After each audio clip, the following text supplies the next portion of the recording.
If you will, what the conditions are right now like in your hospital? Well, the system has bent, but we're surviving. The patients keep coming in waves. We lose a lot. There's a high mortality. I compare it to the blitzkrieg. You know, everybody gets you get that little calm, and then the other wave comes in. We have a lot of people on ventilators. The majority of the hospital is COVID positive. Very few people who do not have the virus. And unfortunately, those people are sick too. And you don't want anybody falling through the cracks. Tell us about the ventilators. A lot of attention has been focused on these machines. How do the patients do on the ventilators? Are they an answer to this? Do they save lives? Well, the difficulty with the virus is we have multiple ways of oxygenating people. Regular oxygen, 100% face masks, BiPAP or CPAP, high flow oxygen, and the last resort is a ventilator. What we've noticed is that the majority of the patients will get a little bit better, and then they'll decompensate. And when they decompensate rapidly.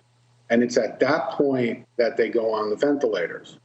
A lot of the patients, even though they're on the ventilators, will decompensate further. And we try as hard as we can with what's called ARDSNet protocol to try and treat them.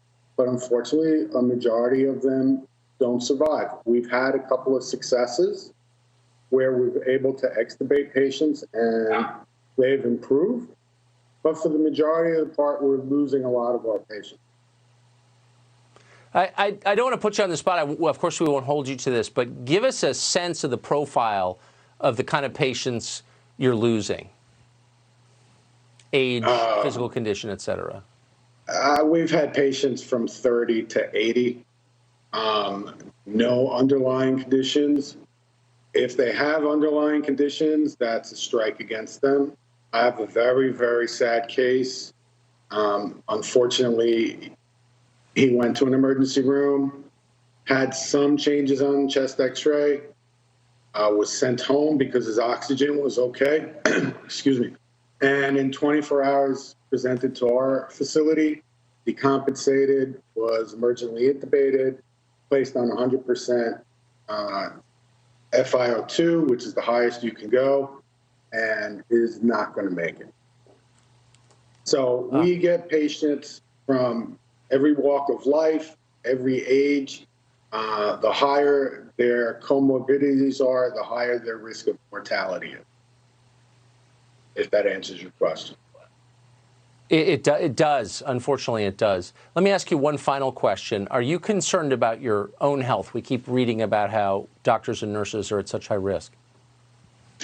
Well, I am. I'm more concerned about my daughter, who's an intern working in an ICU in a hospital in Brooklyn. I'm concerned about her mother, who's a pulmonary critical care doctor working in the city, who's working on the floors now.